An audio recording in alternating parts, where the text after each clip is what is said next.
Thanks for tuning in to Monster Mashup. I'm going to be talking about a few weird or obscure Tamagotchi merch items that I've come across today. If you like the content, be sure to sub, comment, like, and whatever else you feel like.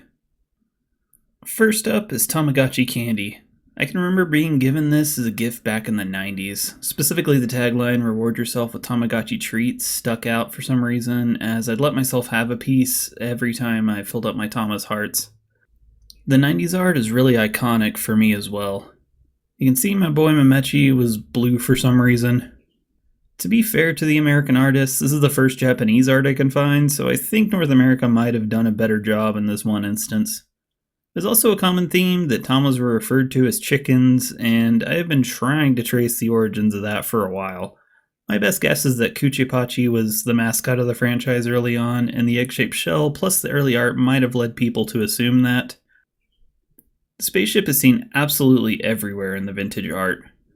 As for the candy, the packaging calls it eggs to be more thematic, but it just looks like small rocks. The pastel colors are a bit shiny in an appealing way that only extremely processed sugar could look, though.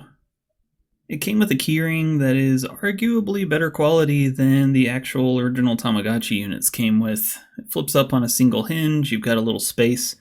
You could probably find something to store in here. I don't think this is meant to be terribly practical, but it was really cool at the time.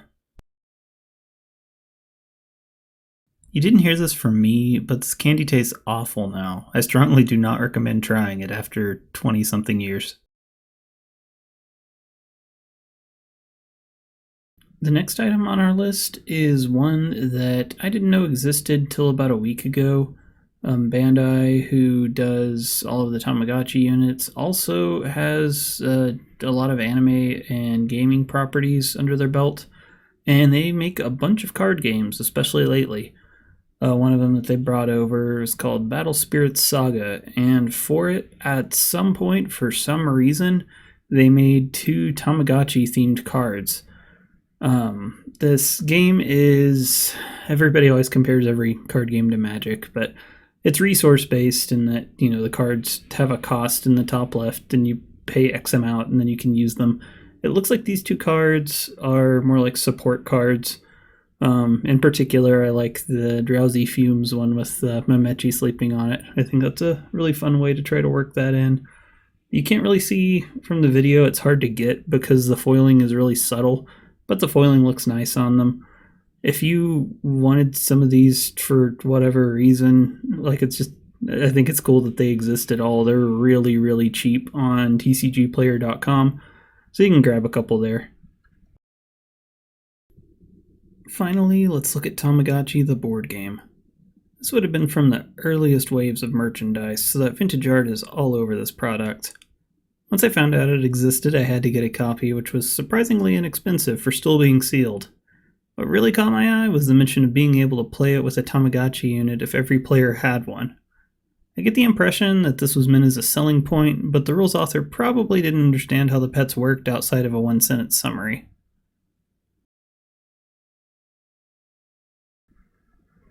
The box contains dice, game cards, a fold-out board, some playing pieces which are pictures of Tamagotchi units folded over in a stand, and the growth charts which represent how your Tama is progressing. The presentation is nostalgic if nothing else, though it looks like some effort was applied to getting the assets into spots that look pleasing. There are 2 play modes, one wanting the player to fully grow their Tama, while the other has a last one standing win condition. By the basic rules, you roll the die to move along the board. Each space either gives you more cards or requires that you spend some cards for things like feeding and medicine. The play space requires opposing dice rolls to mimic the left-right game from P1 units. Anything positive that happens grows your Tama, anything negative lowers their growth stage. For playing with the units, you instead play the game on the unit for the play spaces, and if your Tama beeps during gameplay, you have to raise its hearts to full on your turn, and you gain that many growth stages in game while penalizing other players. Basically, if you started a new egg at the start of the game, then filled all 8 hearts on your turn, you'd get over half your growth chart in one go, which feels a little bit unfair. I did a round of the game, and overall it was fun as a simple board game, but I think it would need some house rules to make it have a deeper layer of any sort of strategy. A suggestion would be rolling 2 dice on your turn and choosing which of the 2 to pick for movement, And for playing with the units, I would reward 1 growth stage if your Tama's meter stayed full since your last turn, to reward players with adults or basically anything over the baby stage.